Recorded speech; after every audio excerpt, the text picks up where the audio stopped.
Cheers. Welcome to Chicago. Thank you, thank you. Oh, I love it when it's just extra icy cold and extra effervescent. Yes. Is this your go-to? Yeah, you know, I like to drink tequila too. I like a lot of different kinds of drinks, but champagne is the one I drink when I'm about to go on stage because I've tried other kinds of booze and nothing gives you that like lift and that joyful. It's a happy buzz. It's really a special feeling. It's like I used to experiment with like, oh, I should just have like a little vodka because it's probably better for the stomach and the corsets, but it's really gives you a different feeling, like a joyful feeling on stage. I agree. I was wondering what your pre-show ritual was. Yeah. Champagne is one of them. Champagne is part of it. Like, do you stretch? Like, I know that sounds like a dumb question, but like, can you take me through like the day of one of your shows? Or The show usually starts like at 8 or 8:30, depending on the venue.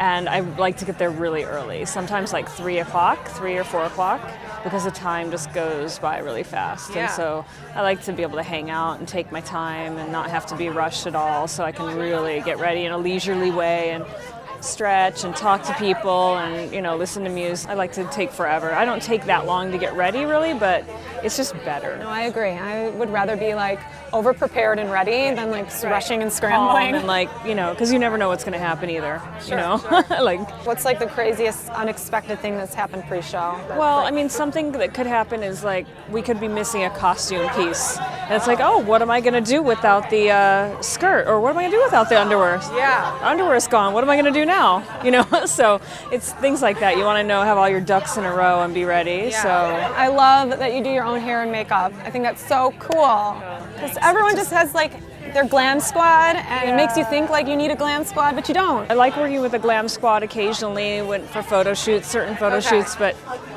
backstage, I've tried working with people, even people that are friends that do hair and makeup, and it's just, you know, it always ends up being like a rush, you know, and also I don't want to hear somebody's cell phone. It's just me and the painting. It's like a process. It's a real like, you know, I don't know. I like the quiet time. I just have my dresser who I've known for like 30 years.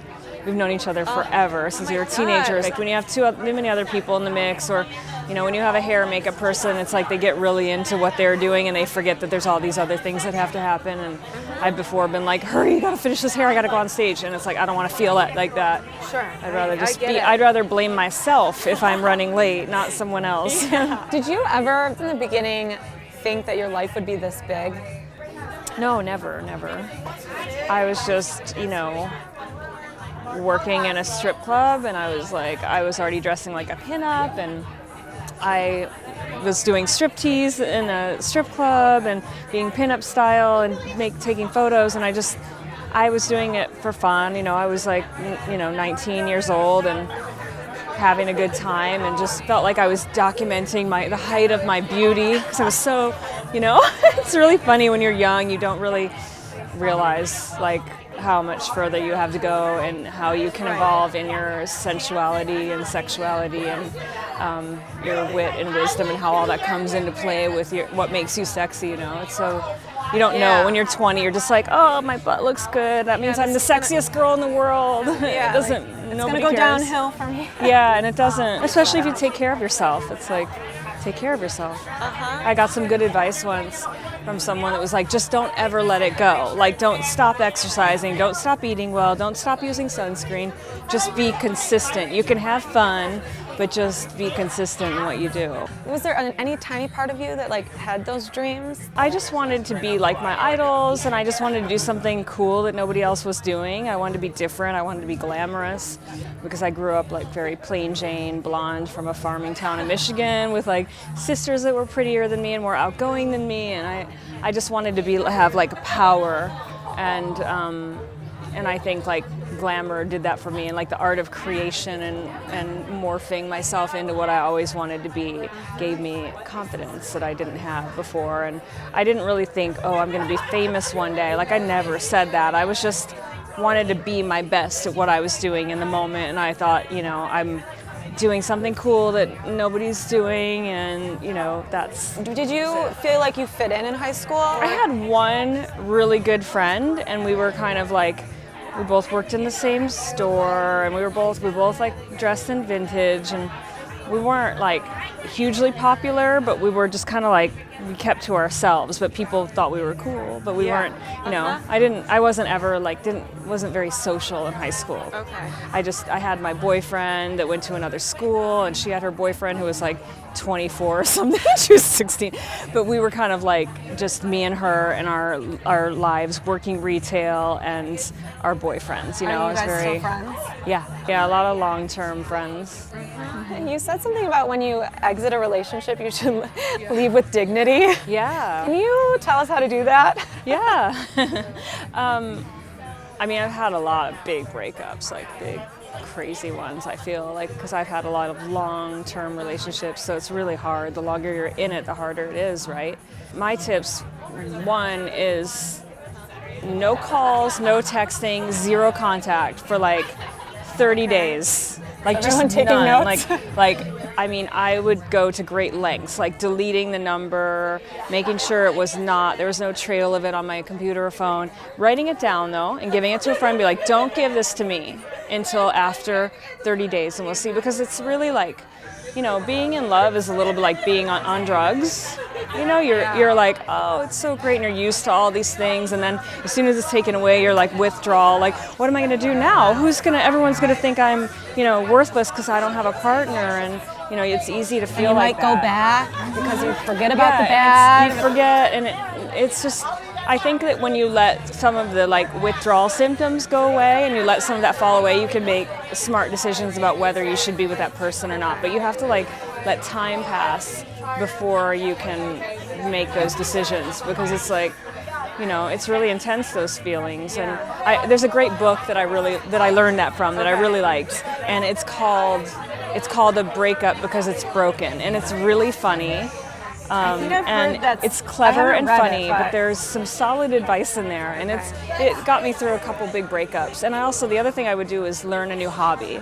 Like, I decided, my last big breakup, I decided I was going to learn how to ride a horse, because I've never ridden horses, and I was like, okay, I get to get a cool outfit. I was really excited. I got the great pants and the boots, and I'd like look hot leaving the stable in my custom-made boots and pants and English, attire.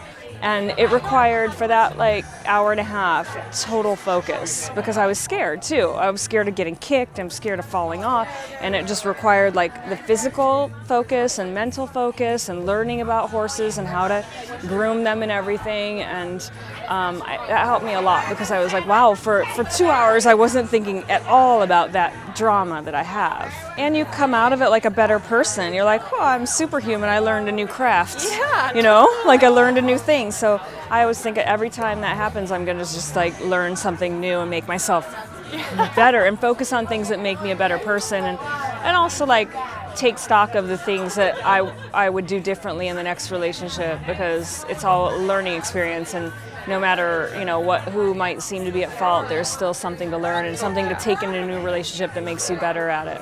I love that you are able to like stay friends with exes. Yeah, well, I think it takes time sometimes. Okay. I wasn't friends with my ex-husband. It took us like 3 years, and then we could be around each other and talk to each other, and then it's like, all those feelings, they go away. They totally go away. Yeah, it's so time. Mm-hmm. Yeah, and not everybody.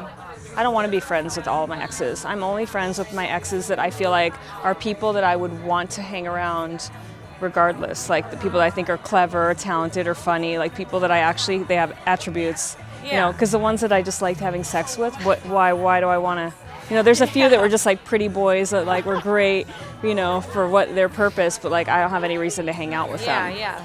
You're right. Yeah. There's got to be a good reason to keep them around. How many times have you been in love, would you say? Well, it's hard to say, right? Because I've definitely felt like I was in love, but it was just infatuation. Like I feel like after you step out of it, or actually when I'm in it, I feel like I can recognize like infatuation phase, Yeah. you know, which I love. And it's like, it's again that drugs feeling where you're just like, oh, I'm in love. You're not in love, you're infatuated. What's like the best fun or memorable, nice moment that you had over a drink? The first thing that came to mind was I was having a drink with my friend Kristin Louboutin, who does the shoes, right? Yeah. And this was like an amazing moment. I'll never forget it. I was like, you know, and I always have a great time having a drink with him, yes. But so we're talking, we're in New York, and suddenly like I like spot across the room like Lauren Bacall, and I'm like, oh, when she was still alive, obviously. Yeah. And I was really like deer in headlights, and he's like, what's wrong? He goes, oh, you just saw Lauren Bacall. He's like, listen, she's gonna come over here. Do not talk to her. She does not like young women. She's very old Hollywood like that. Just don't talk to her, right? And I was like, okay. So of course, she comes over and she puts her hands down on the table. Oh, but while she's on her way over, Karl Lagerfeld is crossing her, and he clips her shoulder, doesn't see who she is or doesn't realize it, clips her shoulder, and she flicks her hair and is like, excuse you, and you know, this. And she puts her hands down on the table and looks me dead in the eye like this. She goes, pardon me for interrupting your cocktail hour, or something like that. And then looks over to Christian and starts talking to him, and I was just like, yes. You know, but she just like, you know, first looked at me like, sorry for interrupting. Oh my God. It was amazing. I'll never forget that. Because that's like, for me, one of my idols, like the last threads of classic 1940s Hollywood. That was her, you know, and it was astonishing. Well, I wish I had something more like so-and-so gave me this great advice, but it's just like, that was a memorable moment. Your friends are amazing. You have a very like chic group of people that you hang I out do. with. How did you become friends with Christian? I was performing in London at the Natural History Museum, of all places, for like this big jewelry company, and he was there. And he wanted to meet me, and I was like, yeah. And so I met him, and he designed a shoe after me after that. And then we met in Paris. After that, we had kind of a blind date set up. And I went to go meet him, and I was really nervous, and he was sort of like, I thought he didn't speak very good English, and we were both kind of like quiet and shy, and then suddenly, I don't remember what happened, but we realized we were birds of a feather, and we've been like super close friends ever since.